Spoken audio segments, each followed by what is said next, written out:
గుంటూరు జిల్లా వట్టిచెరుకూరు మండలంలో ఎమ్మెల్యే రామాంజనేయులు కేంద్ర మంత్రి పెమ్మసాని చంద్రశేఖర్ పర్యటించారు.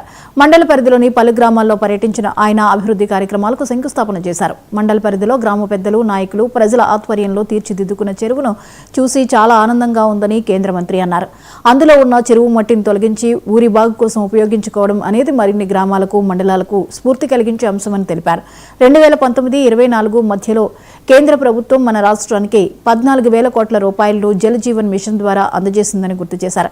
కానీ వైసీపీ ప్రభుత్వం ఆ నిధులను పట్టించుకోకుండా వదిలేసిందని మండిపడ్డారు. తర్వాత వట్టిచెరుకూరులో లబ్ధిదారులకు సీఎంఆర్ఎఫ్ చెక్కులను అందజేశారు.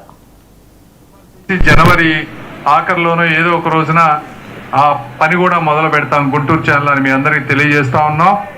అదేవిధంగా ఇలాంటివి ఏమైనా ఇప్పుడు నల్లమడ డ్రైన్ కూడా సమస్య ఉంది. అదంతా చేయాలంటే 500-600 కోట్లు.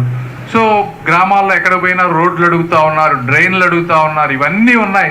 కాబట్టి అవి చేయాలి. సంక్షేమ పథకాలు చేయకపోతే కొంతమంది గొడవ చేస్తూ ఉన్నారు, జగన్ ఇచ్చారని. ఎవరిచ్చినా కూడా సంక్షేమ పథకాలు మన డబ్బే, అది ఎవరిచ్చినా కూడా.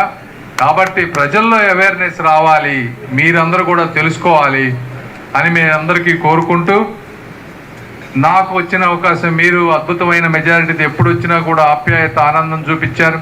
ఈరోజు కూడా పొద్దున్నే 3 గంటలకు లేచి మీరు అవన్నీ బాగా క్రియేటివ్గా పూలతోటి మా పేర్లు రాశారు. మీ అందరికీ మనస్ఫూర్తిగా నేను ధన్యవాదాలు తెలుపుతా ఉన్నాను. మీరు చూపించినటువంటి ప్రేమ, మీరు గెలిపించినటువంటి ఓటు ఎట్టి పరిస్థితుల్లో కూడా వేస్ట్ అవ్వదు. ప్రతి నిమిషం కూడా ఈ ప్రాంత అభివృద్ధి కోసం ఎక్కడున్నా గుంటూరులో ఉన్నా, ఈ గ్రామంలో ఉన్నా, ఢిల్లీలో ఉన్నా మీకోసం మంచి జరిగేయటం కోసమే తప్పనిసరిగా ప్రతి నిమిషం పోరాడతామని, సాధిస్తామని.